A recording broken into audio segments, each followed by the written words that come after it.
morning sun shines on the gleaming hide of a muscular ranch horse. The aroma of bacon and coffee drifts from the wood cook stove at a cow camp. Silver spurs jingle as the men and women of the West get set for another day in the saddle. From the heart of Canada's finest ranching country, this is the Spirit of the West with rancher and horse trainer Hugh McLennan and his collection of music, poetry, and conversations with the folks who live and work with horses and cattle in the Spirit of the West. Got a whole list of interesting folks lined up this week, from a rodeo legend, a world-class horse trainer, an Olympic skiing champion, and Canada's athlete of the last century, and the folks behind Hoffman's Horse Mineral and Hoffman's Horse Ration, Lauren and Marion Hoffman, all with some great memories like this one. When I come back over the hill, the whole place was on fire, and here my horse, his shoe had slid on a flat rock. And Baxter Black will be walking pretty close to the edge this week. What's to prevent some feminist group from using her image on a t-shirt saying, "A woman needs a man like a fish needs a bicycle"? And we will look at price trends on the Rangeland News this week, among other things. Overall grocery prices have still gone up since the first of the year, and... And what else? Well, we'll find out. The Cowboy Poetry Spotlight is really special, with Red Steagall reciting one of the late Larry McWhorter's favorites, The Unrepentant. The unrepentant horses are the ones who won't give in. They'd likely be in prison had they been conceived of men. You'll hear from rodeo legend Dave Shields after a group called Steel Horse Swing. Right out of the Texas Western Swing Country gets things going.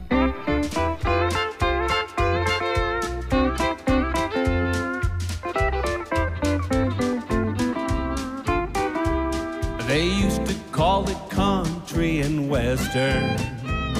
Could someone tell me where the western went? Did it stray from the herd like some poor doggy, or wound up tangled in the barbed wire fence? Was it traveling on a stage out of Denver that never made it in Santa Fe? Was it riding on a train held up by Jesse James, who took the goal and made the getaway? Let's put the western back in the country. Hello out there, we're still here. We ain't dropped off in the ocean, not yet. Rode off in the sun or disappeared. Let's put the western back in the country. You can either sing along or lend the ear. Partner is your choice. Won't you listen to the voice of the sons and daughters of the pioneers?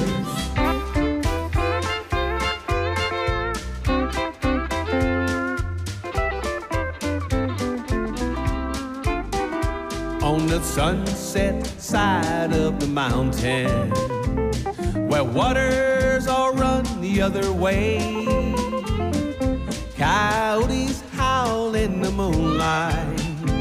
We're up with the sun by break of day. If you ever get a glimpse of the glory, I know you'll never be the same. Just back up to the fire with a warm cup of coffee. You know you feel at home on the range.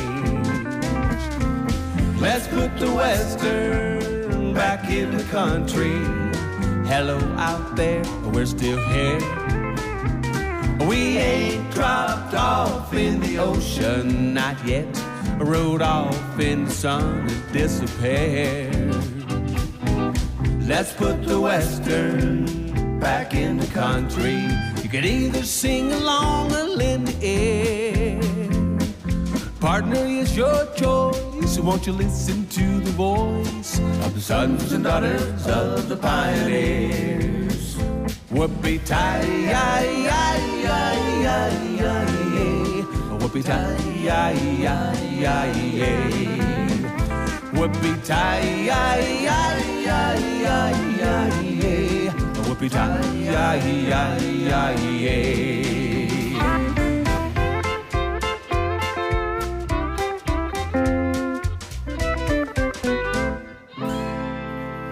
If you have ever been to the Calgary Stampede or watched it on TV, you've seen the famous Dave Shields Sr. in his signature yellow shirt swing the chute gate open. Well, back when he was a kid, Dave's dad had a small airplane on the ranch, and Dave told me how when his dad would go to town, Davey would climb in and practice driving the plane around the yard on the ground. So the next day I thought, that was great, I'm going to do it again. So I went out and I just took right off. Flew around, I flew into town, and I landed at the airport there and took off again and went and played a little bit in the air, and I come home and the horses were on the runway. And Milk Cow and a couple of yearlings were off to the side, so I buzzed down over the runway, and the horses, they took off. They cleared the runway, and I thought, oh, okay, and I come back around again and come down over the runway just to see if the cows would take off, and they didn't move. They just kept grazing, and they were off probably 100 feet off the runway. So I come around one more time and made a low pass, and they didn't move. I thought, good, plane doesn't bother them. So I come in and I touch down, and I'm concentrating to keep this thing straight. Out of the corner of my eye, I see some movement, and I look, here comes these darn cows. And so I figured, I'll just gun this plane and get out of there. And I gunned it, and they were outrunning me, so I pulled the power off and started standing on the brakes, which was a mistake right there. The wheels are stopping, and the nose is down a little bit. Cows run underneath the tail. They busted the tail off, so that just flipped the airplane right upside down, broke the wing off. The prop hit the ground, wrecked the engine, totaled Dad's airplane. So Dad phoned that night to see how things were going on the farm. I said, well, I wrecked your plane, Dad. He said, how'd you do that? Did you hit it with a tractor on the way by or what? And I said, no, I was flying it and I crashed it. You what? You were flying it? I said, yeah, I was flying it. So when he came home, he was all in a huff. Figuring he'd never have another airplane again. This one was destroyed. Yeah. And Davey, he was 3 years old, and he's standing there and he says, I'm glad. Dad says, what are you glad about? He says, I'm glad my dad wasn't killed. Well, you should have seen the softening in Dad's eyes then. He says, I guess that's just a machine, isn't it? Yeah, so he changed his attitude there, but he's had several planes since. Wishing Dave Shields all the best these days. And next, you'll hear from Canada's Athlete of the Century, Olympic ski champion and recently retired Senator Nancy Green-Rain, and her thoughts on how riding horses uses a lot of the same skills required in skiing, when the Spirit of the West continues right after this. Welcome back to the Spirit of the West. Nancy Green-Rain was Canada's top ski racer through the 1960s, winning gold and silver medals at the 1968 Grenoble Olympics and overall World Cup titles in 67 and 68. Her total of 13 World Cup victories is still a record. She won 17 Canadian Championship titles in all disciplines, and she retired from the Canadian Senate on May the 11th this year after accomplishing much more than most members have ever done. She is still director of skiing for Sun Peaks, and I thought I skied pretty fast for an old guy, but one day I tried keeping up with her. Oh boy, talk about being left in the dust or in the powder. She rode along with us for a couple of the years when we had a cattle drive that went right through the Sun Peaks village and up to the alpine grazing areas, and she looked pretty comfortable in the saddle. There's a lot of similarities between skiing and riding, for instance, because if somebody's riding and they're not in balance on the horse, they're going to work really hard just to stay on the horse, and it's not going to feel good. You know, I often use riding as if I know somebody rides, I'll bring the parallels into skiing, because in riding, for instance, you use your quad muscles and your legs to guide the horse and steer the horse, and you do the same thing in skiing. And you know, you're shifting your weight from one foot to the other in skiing, and you're using your leg on one side or the other when you're riding a horse. But the biggest thing that's similar is if you've ridden a lot and you've done some jumping. If you're riding along on a horse and you sense the horse is going to jump, you don't wait for the horse to jump. You get yourself going with the horse or even slightly ahead of the horse to make the horse light over the jump. Same thing in skiing. As you start a turn and go down the fall line, it's like your horse is jumping. You've got to go with your skis, and that's the fine point of balancing. And I think that really does transfer from riding to skiing. And then Nancy had a lot of interesting thoughts on how our Western heritage can have a real appeal for skiers from other parts of the world. I mean, I can think back to when I was racing and the European teams would come over for the races in March, and we went to places like to Colorado, and then the first World Cup final was held in Jackson Hole, Wyoming, and it was actually called the Wild West Classic, and the prizes were spurs, and everybody had cowboy hats, and there was just a fantastic atmosphere around the race. And in fact, after the prize giving, the Wild West Classic got to be quite wild, and I can remember the French and Austrian teams, somehow they managed to get the decorative chuck wagon from in front of one of the motels. The next thing you knew, they're running down the street with the chuck wagon, and it was kind of funny. Who won, the French team or the Austrian team in the wagon race? Well, I don't know who won, but I think they all got into a little bit of trouble with the sheriff. You know, the Western culture is really very much relaxed, very much people-oriented, and very true to basic values. And I think in skiing, the people who ski, they appreciate that. And certainly there are a lot of people who ski who have a lot of money, maybe more than the cowboys. But in fact, I think a lot of them would just as soon live a cowboy life. They're coming out to the mountains to get away from the cities, to get away from the stress of their business.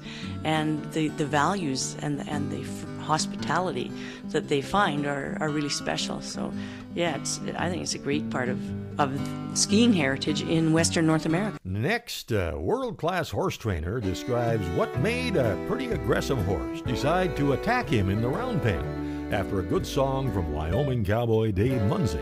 Morning, lazy son of the morning, gets me up and sends me on my way. Coffee up at the old corral, saddle up and hit the trail. Where I'll end up, I can't tell this morning. Daytime, come alive in the daytime, roaming through the country in the sky. Lunching up there at Angeline, climbing way up above the trees. That's the place I'm feeling free in the daytime. 'Cause I've been up to paradise at least one time in my life, and I found out what it's like to be sitting tall and riding high, way up where the angels fly in paradise, the open sky and me.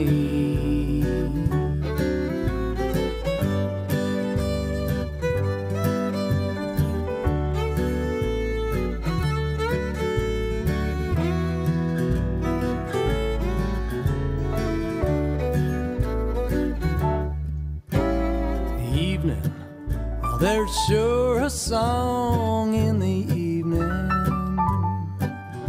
You can hear it as the shadows start to fall. Campfire, cracking smoke, big old stars getting pretty close. An open sky coming down so low in the evening. 'Cause I've been up to paradise at least one time in my life, and I found out just what it's like to be sitting tall and riding high, way up where the angels fly, paradise, the open sky and me. Paradise, the open sky and me.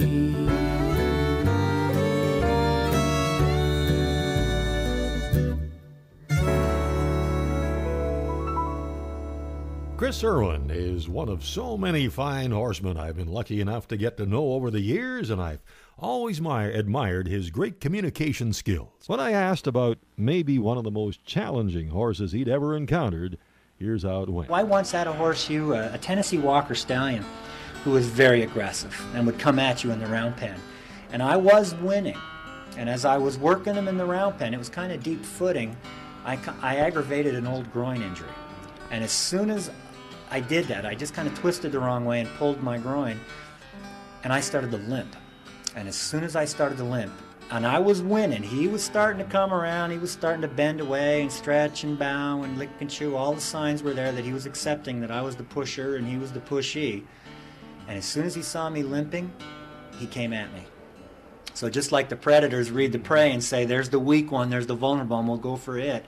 There are aggressive enough horses out there that if they can read you. And so yeah, ultimately when you get with these really, really aggressive, angry horses that are coming at you instead of running away from you, it's martial art. I hope you can keep that in mind when you hear today's Cowboy Poetry Spotlight. And as you hear this, Chris is over conducting clinics in Holland. And coming up, Baxter Black will be skating pretty close to the edge, and we may get some calls. Good song from the Bunchgrass Band and the Rangeland News when the Spirit of the West continues right after this. Howdy, friends. This is Baxter Black on Spirit of the West with Hugh McLennan with a little peek at Jesus Was a Vegetarian. Ladies and gentlemen and followers of cowboy humor, I have carved another book from my funny bone, guaranteed to tickle your humorous. Sorry. The title is Scrambled Wisdom. Almost isn't is it? Which almost makes sense. Regardless, it's almost $20, only $19.95 plus shipping. Call 800-654-2550 or online at baxterblack.com. Here's a joke. What did he get on his IQ test? Drool. The billboard read, Jesus was a vegetarian. It was put up in Amarillo by a fringe animal rights group, and I'm sure most meat-eating Christians, which is approximately 97% of them, were disgruntled by this cheap co-opting of the Christian symbol of God's love by a secular special interest group. It's not that sacred symbols haven't been used or misused before. The San Francisco gay community's satirical adoption of Catholic nuns, the wholesale flag burning by protesters, and, some might say, even Clinton or Nixon's imitation of a president. But, as serious as these affronts are, they are merely a continuing example of the public's growing indifference. Does this mean that we might soon see a commercial depicting a long-haired man in a robe debarking a bus in the desert saying, "Hi, I'm Moses. Next time you want to cross the wilderness in less than 40 years, call Greyhound"? Or how about David doing a spot for the NRA? If we'd have had slingshot laws in force back in my time, the Philistines would control the NBA today. Well, you can imagine the sort of endorsement the Virgin Mary might be offered were she here. What's to prevent some feminist group from using her image on a T-shirt saying, "A woman needs a man like a fish needs a bicycle"? Other questionable endorsements we might expect. Robin Hood proclaiming he was a Democrat. Beethoven doing spots for public radio. Buddha hawking Weight Watchers. Delilah joining Club Med. And the ultimate billboard, God smokes. But back to the Jesus Was a Vegetarian billboard. Why couldn't the local Cattlemen's Association put a billboard up right beside the animal rights billboard that depicts Da Vinci's painting of the Last Supper, except the plates would each contain a big T-bone steak, and the disciples would all be wearing bowling shirts. And Jesus is saying, after a big game, there's nothing we like better than a good steak. Beef, it's what's for supper. Well, what's to stop the cattlemen from doing that? Well, nothing, I guess, except a sense of decency and respect. And more to the point, it ain't the cowboy way. This is Baxter Black on Spirit of the West with Hugh McLennan. Thanks for listening. As cattle ranchers, we put up with the weather, the uncertain markets, the long hours, because we care for cattle. We'd gladly give up a night's sleep to keep a newborn calf alive. And that's why we're embracing a new product that minimizes the discomfort felt when necessary procedures are carried out. When calves are treated with meloxicam oral suspension at branding, the pain relief lasts a minimum of 56 hours. Contact your vet and visit solvet.ca. Meloxicam. because it's the right thing to do. A few years ago, a CD came out by Alberta's Bunchgrass Band, and boy, you talk about guys that are the real deal, been there and done that. Know their way around a horse and a cow. Gord Collier, Joe Buse, Bud Maynard, just to name a few. And here he is, Larry Venata in the Bunchgrass Band.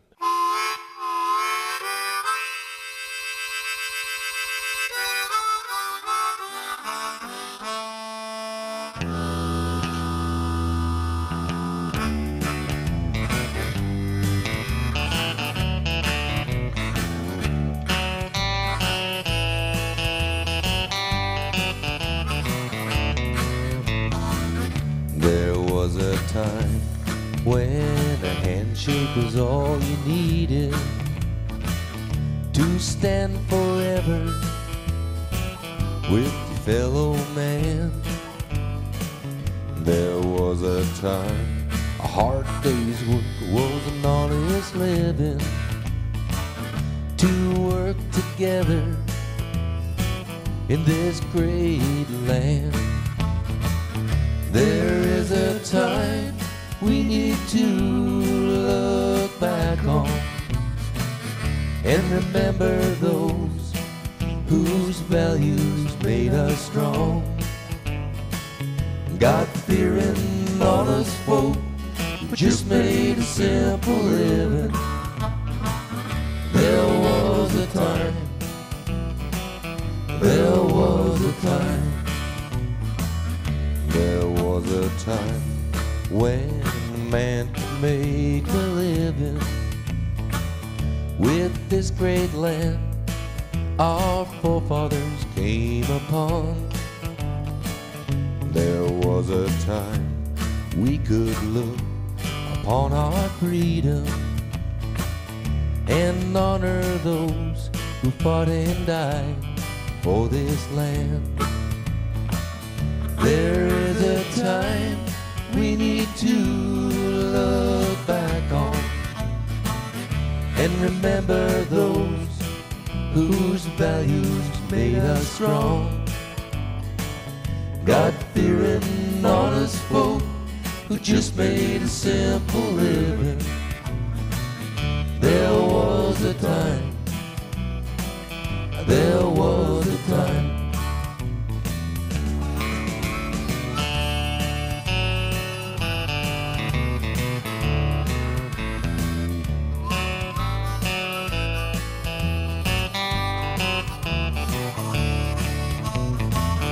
There is a time we need to look back on and remember those whose values made us strong.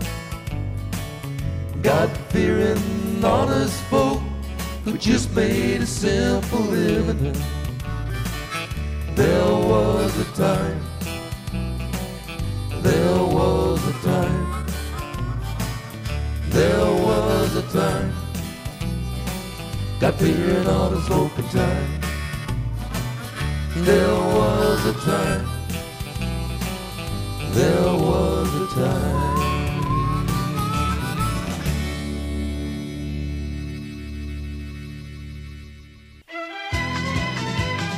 Now the news of the rangeland, a roundup of news and coming events from around the West. At the top of page 1, it says, when you live out where beyond the pavement ends like we do, you don't run to the grocery store every afternoon to get something for supper.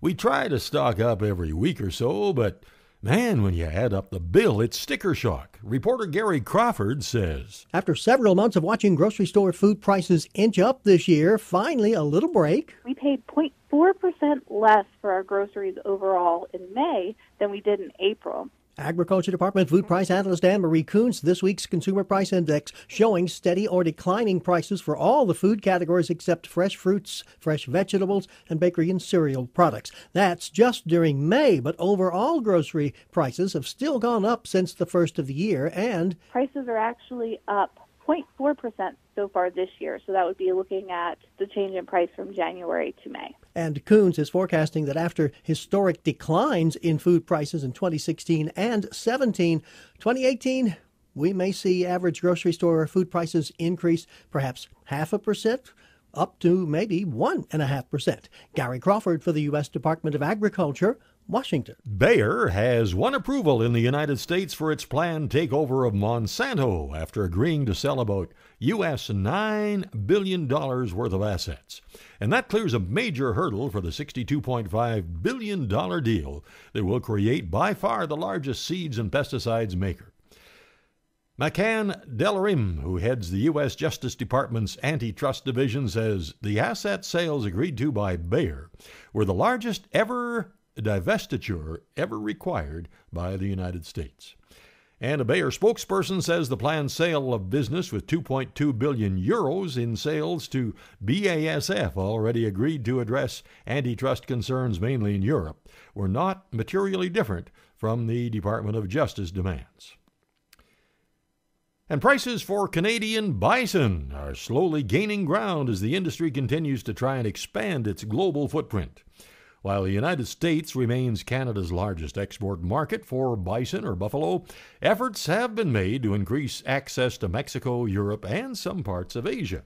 Last year, about 11,500 animals were processed domestically, while 17,600 more live ones were sent to the U.S.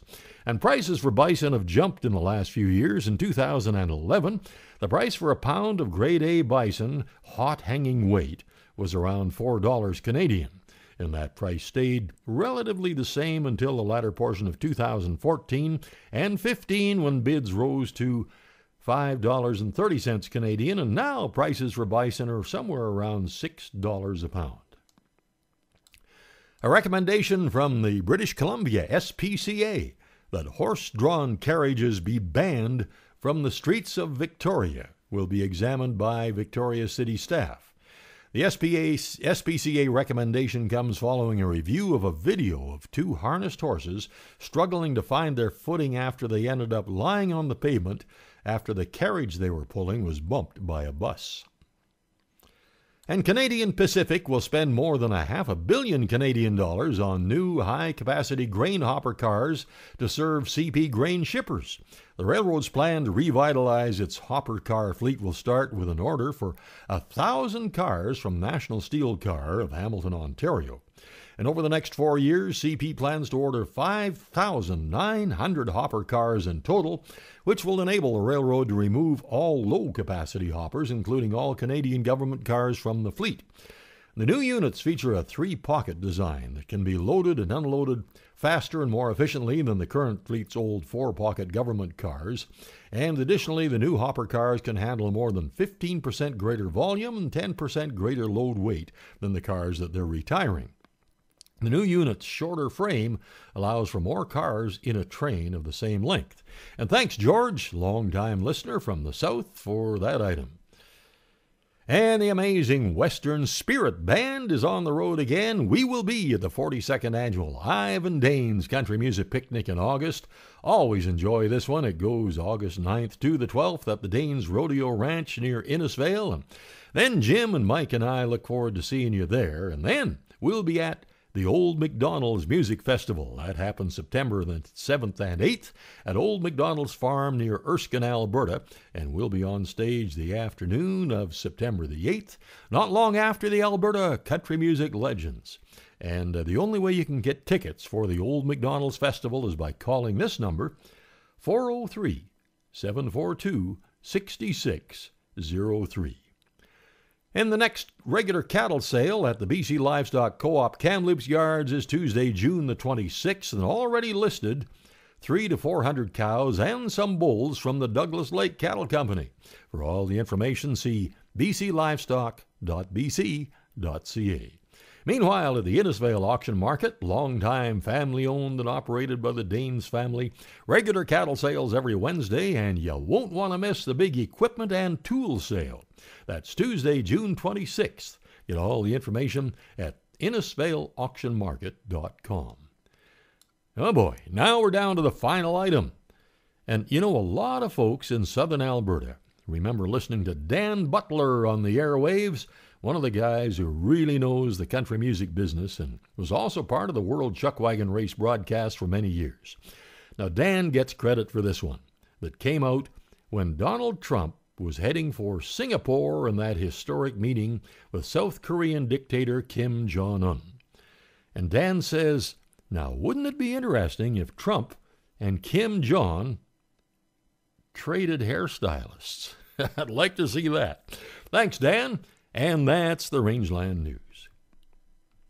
Coming up on the Urban Saddles and Western Wear Horse Training File, I'll talk about what I think a real solid foundation must consist of, and another song I think you're really going to like. A couple of stories from Lauren and Marion Hoffman as well, when the Spirit of the West continues right after this. Welcome back to the Spirit of the West. Coming right up on the Urban Saddles and Western Wear Horse Training File, I'll tell you what I think a proper foundation for a horse should consist of, and what a well-started horse should be able to do. Jerry Robinson had a horse he called Popcorn, big, beautiful Palomino, and he dedicated an entire album to that horse. And the album he called Palomino and the Misfit Drifter, and it plays out like an old Western movie. And this would be the concluding scene. I wear a flat-brimmed hat, Mexican spurs, and a coat for a gun. And I ride a Palomino that's as yellow as the sun. He glistens in the sun. You wear a yellow flower in your long braided hair, riding right beside me on your raven black mare, your high-stepping black mare. Riding, riding, riding along. It don't matter where we ramble, it don't matter where we roam home. Love is our home.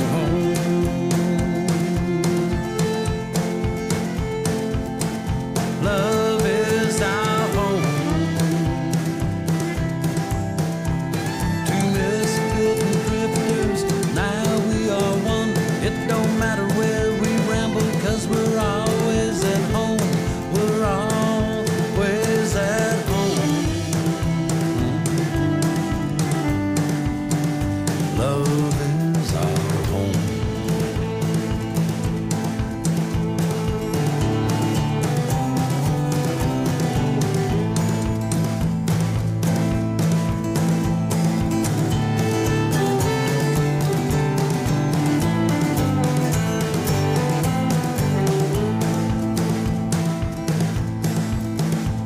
You've told me your story and I've told you my tale of sad, crazy paths and long, lonely trails.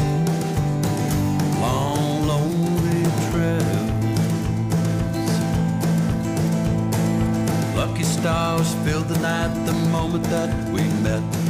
Misfit drifters found each other. How lucky can you get? Oh, how lucky can we get? Misfit drifters, we fit perfectly. Riding, riding, riding along. It don't matter where we ramble, it don't matter where we roam home. Love is our home.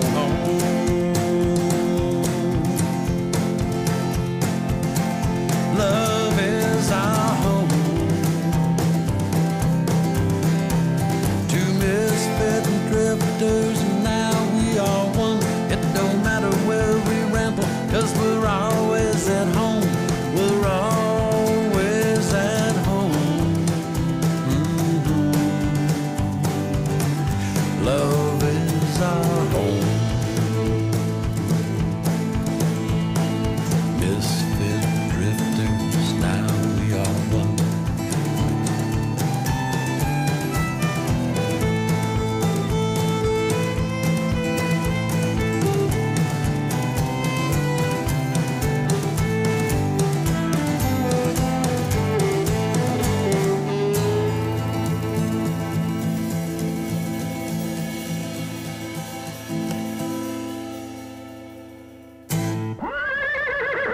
Now it's time for the Horse Training File, brought to you by Irvine Tack and Western Wear, Canada's largest Western store.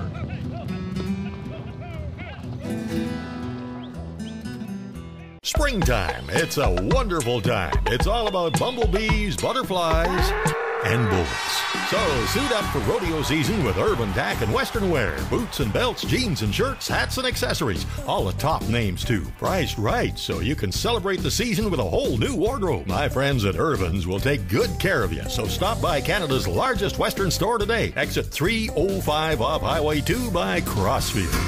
Don't just wear it, live it. Irvin Tack and Western Wear. Somebody said the other day, what's a good foundation mean for a horse? Well, I guess, like everything, it's different things to different people. Some folks have a performance career in mind for their horse. Others are looking at pleasure riding, trail riding, or some other discipline. But since you ask, I think a good foundation should be as broad as possible. Even if most of your riding will be done in an arena or a small area, I think it's important to help prepare your horse for just about any situation you might find yourself in. And it starts, of course, from the ground, and it's amazing how important proper groundwork is and how much of it relates to what happens when you're in the saddle. The basic yields, controlling the 5 body parts, vertical and lateral flexion, and smooth transitions are just the beginning. Everything done at this stage, I think, should be focused on building a solid, unshakable foundation with your horse.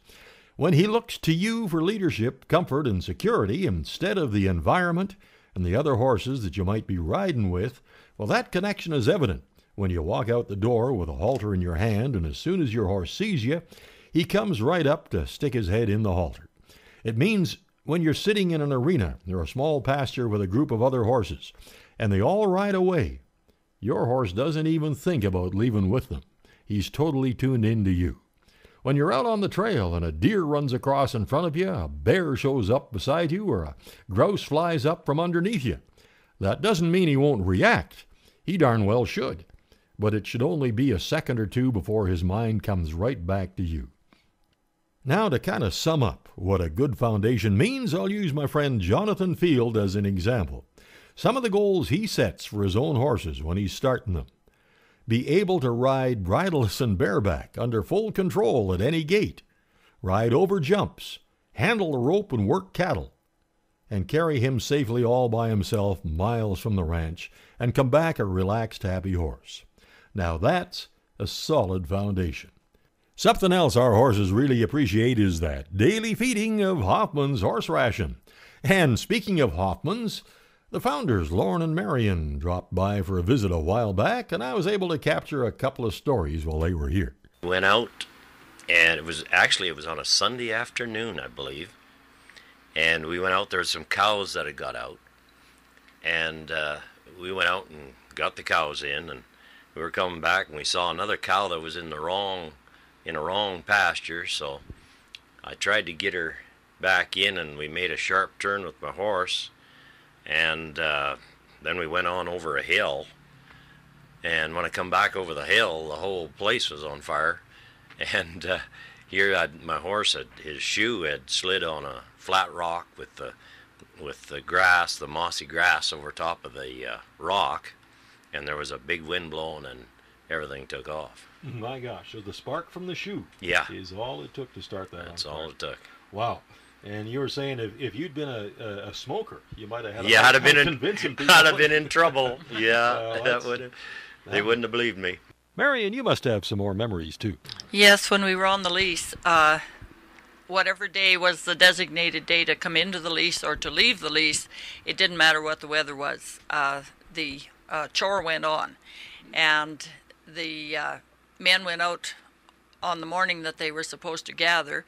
It was a very, very foggy morning and very difficult to see, and so they decided that they would just ride far enough apart that they could just see the next rider and just sweep the field. And one guy was late, so he thought that maybe he would drive around a little bit and see where he could find these other riders. And he noticed that his truck didn't seem to be responding really well, and he looked down, and he had inadvertently driven out into one of the Ducks Unlimited lakes. And he tried a little bit to get out, and he obviously wasn't going to make it. So he had his gumboots in the in the truck, so he just put them on and went and got his horse and got on and went and found the other riders and gathered cattle all day, and he sure got teased. I imagine what his horse thought when he opened the trailer. He's going to step out in about a foot and a half of water here.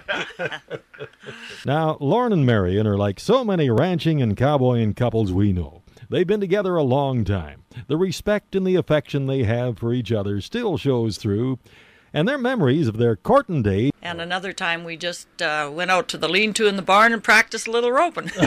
Those are the kind of dates. And my cousin said one night when we were in Vulcan, I took the saddle from my vehicle and put it into Lauren's. And my cousin was there, and he said, "This is serious." But she puts her saddle in his truck. The Stony Plain Cowboy Festival happens August 17th to 19th with a pretty good lineup, including this guy that I consider a legend in the music world. Great songwriter, singer, fantastic keyboard player. This is Stuart McDougall from a live concert at Festival Place in Sherwood Park a few years back. And he co-wrote this song with Bob Silverthorne. Those hooves so sure on flint were forged and tempered by the plains. All those rocky mountain miles, not once did you complain. We partnered all the Bighorn Range, such heights we did ascend. Someday we'll ride those trails again, Rowdy, my old friend. We crossed the rivers of renown, we watched the West unfold. On timeless trails we rambled down, such majesty untold. We rode above the eagles while they sorted out the wind. Someday we'll ride those trails again, Rowdy, my old friend.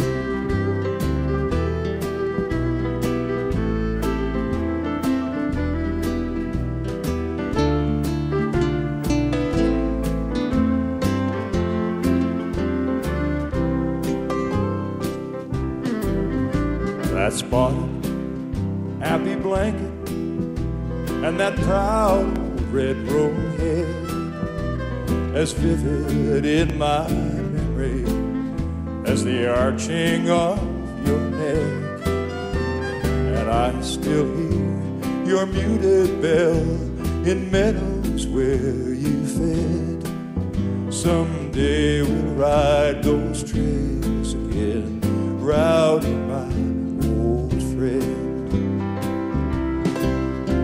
We drank the purple of the dawn, we sang the sunset red, we watched the moon herd stars away, we followed them to bed. We rode above the eagles while they sorted out the wind. Someday we'll ride those trails again, Rowdy, my old friend.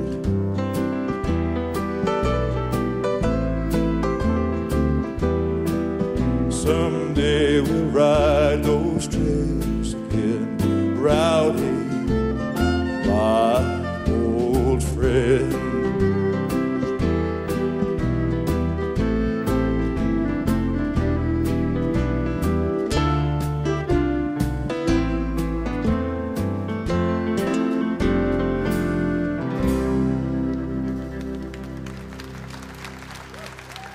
There's a cowboy song for you. Yeah, that's for sure, Stuart. Man, I wish we could have been at that concert in Festival Place, Sherwood Park. Still to come, our classic Song of the West and the Cowboy Poetry Spotlight when the Spirit of the West continues right after this. Welcome back to the Spirit of the West. It's time to look back at another classic Western song. And the one we've dug out this week was recorded in 1928 and written by Carson Robison, who wrote so many great cowboy songs. And it was also recorded by an early pioneer of Western music, Vernon Delhart. and then much later by Marty Robbins. And most research indicates that Carson Robinson did record it. And of course, some of the songs he also wrote were There's a Bridle Hanging on the Wall, and Life Gets Tedious, don't it? Should have heard Marion Hoffman do that one on our cruise a few years back. And this song was also recorded by Burl Ives and many others, and it's been a favorite around a lot of campfire sing-alongs for years. And I think we might even try this one with our cruising cowboy band and all the folks on the ship on our cruise in September. This is a real nice version from Tom Cole of this week's classic Song of the West, Down in the Little Green Valley.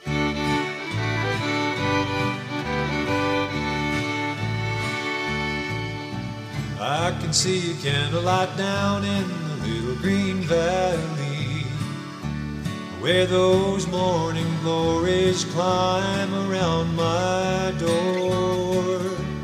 How I wish I was there again down in the little green valley. That's where my homesick heart will trouble me no more. There's only one thing ever gives me consolation. That's the thought that I'll be going back someday. And every night down upon my knees I pray the Lord to please take me back to that little old green valley far away.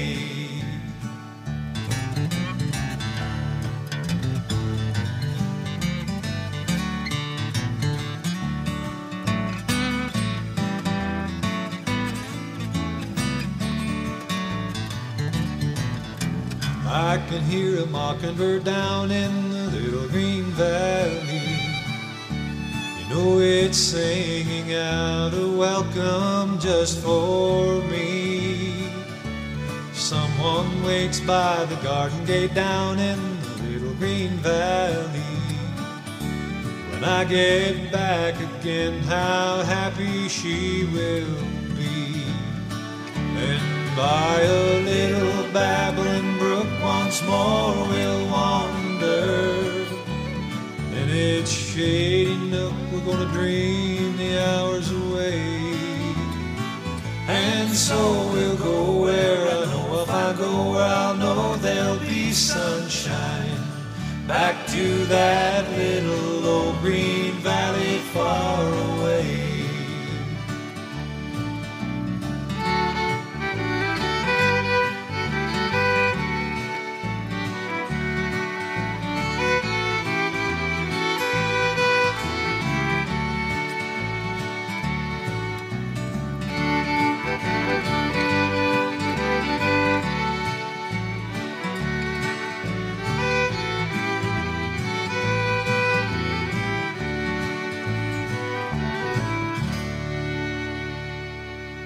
You know, in the wonderful world of cowboy poetry, Larry McWhorter was among the very best. Lifelong Texas working cowboy, and Larry rode across the Great Divide way too soon in 2003.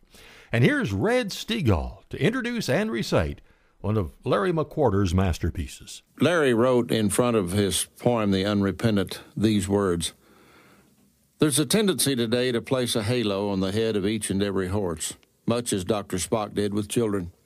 Well, he was wrong, and so are a lot of the horse lovers of today. Environment and basic training are indeed important to the future ability of children and colts to function productively and properly in society. However, some horses, like some people, seem to willingly slip through the cracks of propriety and turn against any and all forms of authority, and consequently are of no use to a law-abiding citizenry. In people, it's called a sin nature. And no matter whose fault it is, at some point these beings have to cease looking at themselves as victims and learn to cope with what life has dealt them. If they won't do it for themselves, then God is faithful to send someone into their lives to show them the way.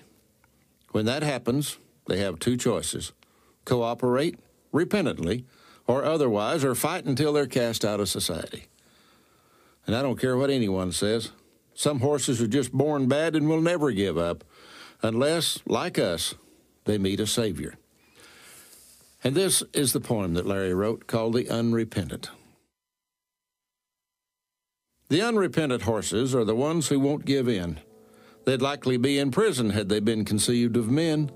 Their background doesn't matter. Be they started foul or fair, the men who have to ride them now don't have the time to care. It takes a special puncher just to walk inside the gate with these equine zealot rebels who are filled with scorn or hate. For while he didn't do a thing to make the horse this way, he has to try and find the key to make the horse obey. So thus begins the battle. And it's often all-out war. Each tries to best the other one with neither keeping score. There's lots of ways of dealing with these horses who won't mind. Sometimes you need a foot rope or a jacket for a blind. There's lots of tricks, and there'll be more as long as horsemen strive to train the unrepentant ones while trying to stay alive. Pollyannish critics say the harsh ways make no sense, but those who live protected just don't savvy self-defense. They like to say we're brutal, that no chance the horse has had, but never will they e'er admit some horses are just bad.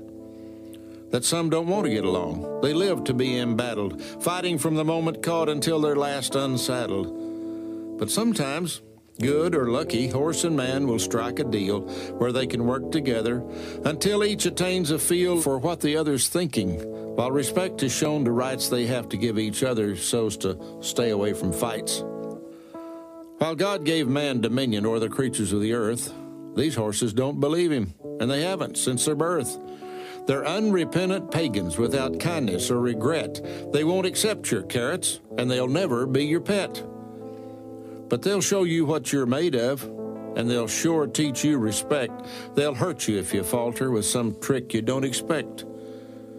They've sent a lot of would-be's back to town and back to farm who didn't like the pressure of the constant fear of harm. But there's redemption in the trials that they put us cowboys through. They hold a soft spot in the hearts of guys like me and you. The good they've done outweighs the bad from being just damn hateful. They took a boy and made a man. For that, I'll e'er be grateful. Great poem, Larry.